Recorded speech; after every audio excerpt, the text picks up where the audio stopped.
Hey guys, welcome to Above and Beyond. It's the swim story. So, what is the story? The story is about Kevin and Kunal. They are the founders. Say hi. Hey, great to be here. Hello. Great.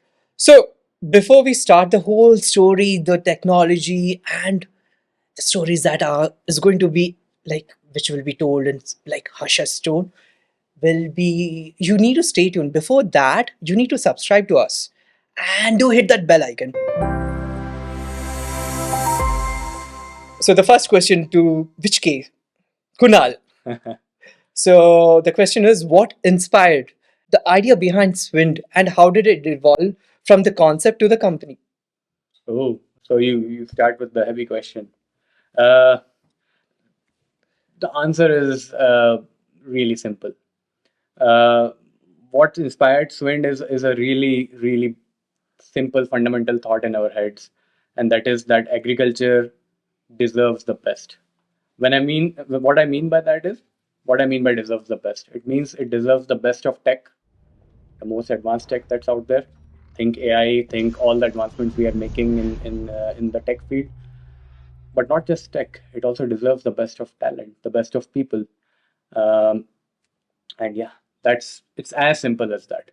We are just passionate about making an impact. We are passionate about agriculture, and we think it deserves the best of everything. How about you? I think the concept is pretty much the same as for Kunal. I mean, we Mhm. did start it together. I think our vision pretty much aligned from the beginning. We always wanted to make an impact in the world, create things that people can actually use.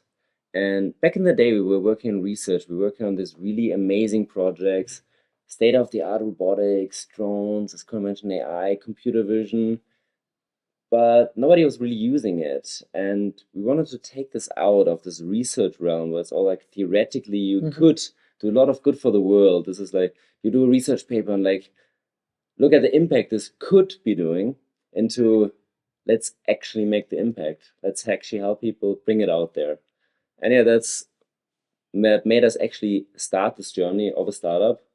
And I would also say it guided us through the challenging times to push through them, to actually keep going and end up where we are today. Interesting. So what's the current stage at present? Like what did we achieve and what happened till now?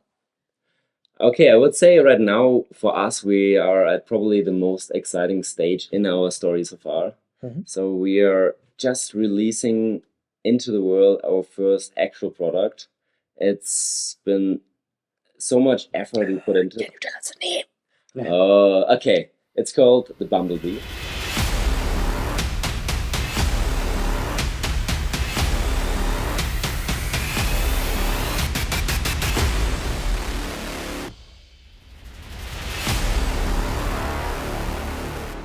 Bumblebee is really a one of a kind agricultural spraying drone. Mm-hmm. It, I mean, in the news nowadays, you hear a lot about drones in agriculture, but it's a very different system. We really put all our like effort and research in making a system that is super smart, easy to use. They can really be used by anybody, and especially they can be used in any kind of farms. Hmm. So we really Interesting. wanted to give it to people like where there is no solution yet, where there's only really bad solution, where stuff is really inefficient, and have a system for these kind of scenarios that can make it significantly better. So what sort of farm? Like, is it like okay, specifically India market or globally? Not really specific to a geography. It's more about the topography of the farm itself, Mm-hmm. actually, right? So let's take a specific example. When we talk about India and drones in Indian agriculture, you see graphics of drones flying on rice fields. Of course, like makes sense. India is the second largest producer of rice in the world. Rice is the biggest crop in India in terms of the production and the Correct. area under cultivation. But rice is also the terrain of a rice field is really simple, right? So when Kevin says that we are releasing a product that is basically different, one of its kind. What we mean by that is it can basically handle crops which are more difficult than rice. Imagine fruit crops. Imagine crops which are not even from the top. Imagine I don't know if any of our listeners they know how a rubber field looks like. I mean, rubber is a classic example. We have rubber in almost everything in our life. Like imagine from like tires of your car to an eraser that you use in your studies. How many people know rubber actually how it is grown? How does a rubber estate look like? Um, and I can tell you, like, I think a lot of people will Google this now. They'll try to see how rubber looks like, but our drones can operate on rubber. So you're saying Bumblebee is just for rubber, or even on rice also everywhere? It's It, a it bit is, confused. Like maybe the listeners might also have the same question. yeah, we get asked this question all the time. The thing about technology is that uh, when it becomes more sophisticated, it doesn't mean that it stops working for simpler use cases, right? Okay. So essentially, Bumblebee obviously can work on rice as well. It actually gives better efficiency than the other systems that are out there. But it can also handle crops like tea, crops like rubber, crops. Imagine crops with very uneven terrain, tall plants, tall trees. Rubber is basically a forest. Like I mean, I think by now people would have googled what rubber looks like. So difficult terrain, crops where there are other trees in between, obstacles, those kind of difficult terrain. So when we are shown like agriculture, we are often shown these very nice level large farms, US style mega farms, for example. Unfortunately, most of the world's food is not grown in those farms. It is grown in rather small sized, uneven farms which have trees all around them, random intercropping sometimes. We need drones that can operate in those kind of areas because that's just think of it very simply. Where does most of the food come from? If it's coming from those kind of farms, if it's coming from farms in countries like India, Indonesia, Africa, South America, um, we need systems that work efficiently in those farms, and that is what we have built Bumblebee for. It actually specializes to work in those kind of farms. Not so long ago, we were using those Nokia phones, right? Mhm. They were just good for playing Snake and calling, right? They used to do the job.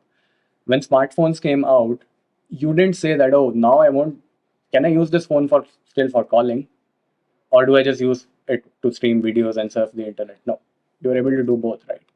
It's just a superior technology that takes over the inferior one, and that's how technology moves. Correct. So think of this as just an upgrade to the existing state of the art. So you give me example of a rubber plantation, but that most of the people will be familiar. Okay, if you are in South, yeah, rubber plantation, they understand. Do you have any other case studies for North Indian or other zones of our country? Of course, like think of crops like banana and sugarcane. Sugarcane is a very interesting crop.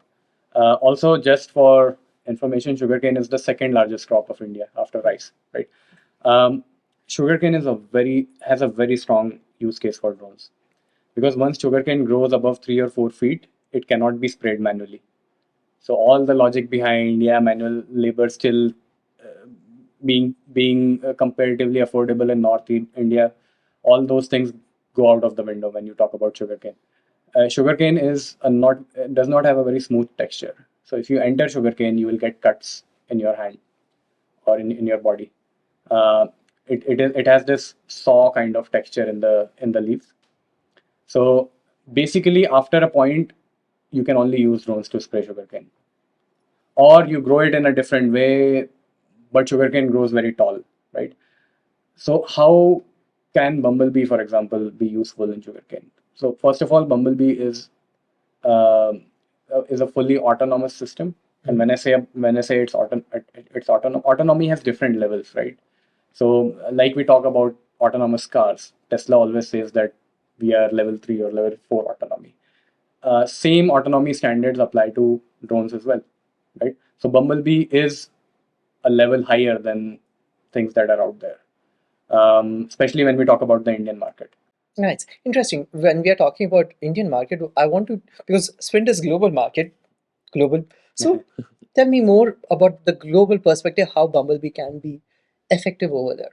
Yeah, so let's say go specifically to Switzerland, not going entirely global just yet, but I think there's a use case for the entire global market as well. Mhm. If you go, for example, into Switzerland specifically or Europe in general, one really interesting use case we found were vineyards, for example. It is a really high valuable crop that needs a lot of care, and farmers are really careful what they put in, how they treat their plants, because it's super important for them that the entire crop stays healthy. Their livelihood depends on it.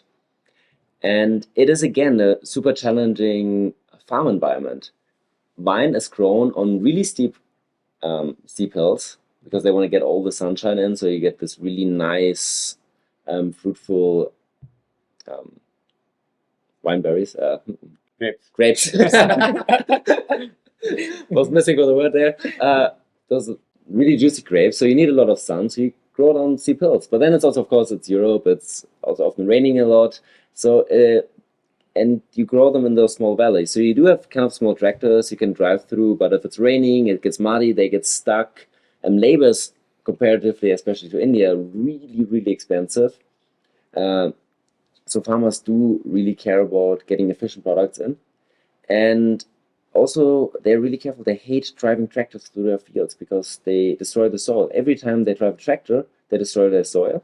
And of course, if you spray something while sitting on a tractor or manually, you get encased in all the fumes you're putting onto the field. Even if you do organic, there's so much organic chemicals you blow then into the air, and you don't want to be exposed to this, and you don't want to do this really challenging manual effort.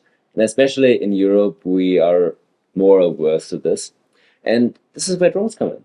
You can just quickly have this thing fly over the field. It has to be smart enough to be able to do it. Mhm. So pretty much no drone can actually do this. But if you have a drone doing it, it's so fast and easy that it just makes farmers' lives so much easier. So I think this is a really great use case for it. While we were talking about the whole Bumblebee, the whole system, like the case studies, let's let's deep dive into before the Swint, the startup, how the journey and how did it like before Swint happened, a story that you want to tell our audience. No, I think it was for us a big learning curve in general. So we came from research, university, working in research labs, just focusing on the tech side. So that's what initially, as an engineer, you're excited about and what you get into. But then once you start this like founder startup journey, there's so much more to building a company than just focusing on technology. You can't sit in your garage the entire time for, I don't know, half a year or 4 years and build, in your opinion, the best product possible, then go to a customer and suddenly tells you, yeah, but actually I have this completely other problem that I would like you to solve. And then you put all this effort in. So you really have to work together with the customers, find out what their problems are, be in the field, talking to people, learning how to run a company, what people need, adjusting your products to it, your vision to it, being super agile. And then, of course, you start building a team as well. So there comes this whole challenge of suddenly, hey, I'm a tech guy building tech, and now I want to build a cool team that is as excited as me, or like us in this case, about the vision, about the product, that put in the effort and the drive and go like through this basically valley of pain with you that a startup journey sometimes really can be like, and they just push on and they just keep going. And I think those are just like a lot of learnings and challenges, but also it's super exciting doing it. I truly believe that that journey of a startup is actually a lot about the evolution of founders themselves and eventually the team with them, right? So uh, I think Swint's story is also, I mean, we struggled a lot with a lot of different topics. As Kevin said, it was a great learning curve for us. And if you look at, like, I mean, there are so many other examples, like it's not just Swind actually. There are so many other examples of inspiring founders, and we have actually, I mean, that's one thing that keeps us going, the two of us, out there. But like, coming back to like our story, yeah, as much the story of our evolution than the evolution of the startup. What kept us going, right? What kept, because every startup struggles. Every you can take. I mean, and especially when you are in that struggling phase, it doesn't. I would say this is one thing I would say. Like it doesn't get easier. You only get stronger. Something I picked off the wall of a gym I used to go to. Not my line, but it makes sense. It makes sense. You in the beginning you are inexperienced. We are both first time founders. We both come from a tech background. um, there's a lot of debate in the world, like which kind of founders are the best, the ones who come from tech background or the ones who come from business background. So I won't go into that, but I mean, we certainly had our struggles. We had to learn a lot outside of the tech. I mean, often you are, and there's a very interesting thought here. I don't know how many people will resonate with it, but in a startup journey, same as in life, there are situations where what you think is your biggest strength actually feels like your biggest weakness, and that happens a lot in a startup journey. For example, I always used to think that and I think Kevin will agree that like we are great at building tech, and what can stop us, right? But when you're building a startup, you're not building a product anymore. That's a different thing, right? If you're building a product, you don't have to care about the business side. You don't have to care about finance. You don't have to even think about sales and marketing. You don't have to think about managing a team. Maybe you are managing a team, but more in a technical project execution sense rather than building a company. This is completely different. So uh, for me, it was really like a journey of evolution. I would say it was. I needed it. That's what I always tell. Whatever was the struggle, and still is. I think as a technocrat, as an individual, I think I needed that. I'm sure Kevin will have similar thoughts on this, but because we shared a very similar journey. That was really wonderful insight from both of you, like your startup, like the how the story evolved from the start till date. Uh, so going to the next episode, like we are going to talk about the Swins team. How do you like to call it? The Avenger team, Avenger Swin team, or how do you like to coin it? I mean, I'm a Marvel fan. Yeah. DC. Sorry. Oh, no.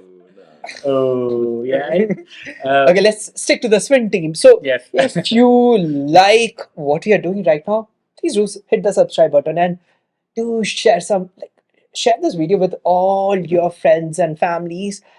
Share a lot of love by hitting that bell icon.